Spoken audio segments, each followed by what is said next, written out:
Let's go through Galatians 5. I'll do it as quickly as we can.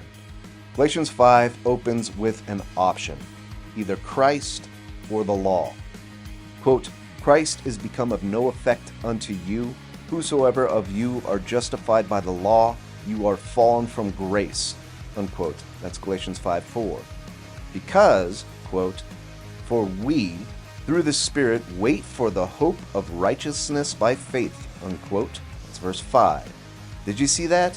Wait for the hope of righteousness. Geez, didn't I say at the beginning to count it as a blessing if it seems that God has said no or not yet in dealing with your vices? Again, quote, for we, through the Spirit, wait for the hope of righteousness by faith. Unquote. In verse 6, quote, for in Jesus Christ neither circumcision availeth anything, nor uncircumcision, but faith which worketh by love. Unquote. Look it! Again, now work defined as love, just like in 1 Thessalonians. Verse 7, ye did run well. Who did hinder you that you should not obey the truth? Unquote. The truth that the gospel is by faith alone and not by works of the law, the context of which Paul is writing. The same issue Paul had in his day with the Mosaic law is the problem we have today with institutional ordinances. So Paul has opened with Jesus or the law for salvation. Remember that, because the next section is no different. Next, Paul draws the connection to working by the Spirit or by the flesh.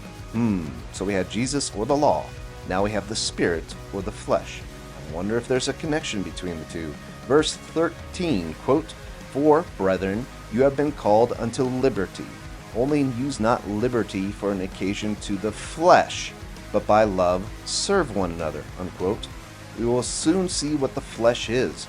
Paul has already told us. Verse 14, quote, for all the law is fulfilled in one word, even in this, that you shall love your neighbor as thyself. From flesh to law again, and it is fulfilled by someone's labor of love. Verse 16, quote, this I say then, walk in the Spirit, and you shall not fulfill the lust of the flesh. Unquote. And from the law to the flesh again. Are you seeing a pattern? Verse 17, quote, for the flesh lusteth against the Spirit, and the Spirit against the flesh, and these are contrary one to the other. Wow. So that you cannot do the things that you would. Sounds a lot like Romans 7. That's verse 18, quote, but if you be led of the Spirit, you are not under the law. Unquote. Do you see it?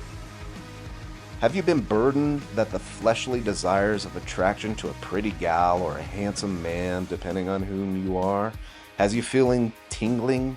Control your flesh! Indeed, we viewed these passages not through the Spirit, but through the flesh. We've interpreted them with the lenses of the flesh. Get this. The flesh is strongly connected to the law, as the Spirit is connected to Jesus. Rewind the last 2 minutes and rewatch it to hear it again. Paul continuously interchanges between the law and the flesh to make his point. He opened with the contrast of being either saved by the law or by faith in Jesus Christ, then uses the same argument with the Spirit or the flesh. Again, the Spirit is Jesus Christ, and the flesh, when combined with the law, bringeth forth death, according to Romans 7. Now that we have a clear understanding, we can see who doesn't inherit the kingdom of God: those who try to be saved under the law. Quote, now the works of the flesh, the law, are manifest, which are these: adultery, fornication, uncleanness, lasciviousness, so on and so forth, according to verse 19 through 21. Apparently, the Spirit had something to say about Galatians 5, because I didn't just do all that, and that wasn't even intentional. It concludes in verse 24, quote, and they that are Christ have crucified the flesh, think of the law, and with the afflictions and the lusts, unquote. It was the law that Paul opened with and the flesh that he concludes with.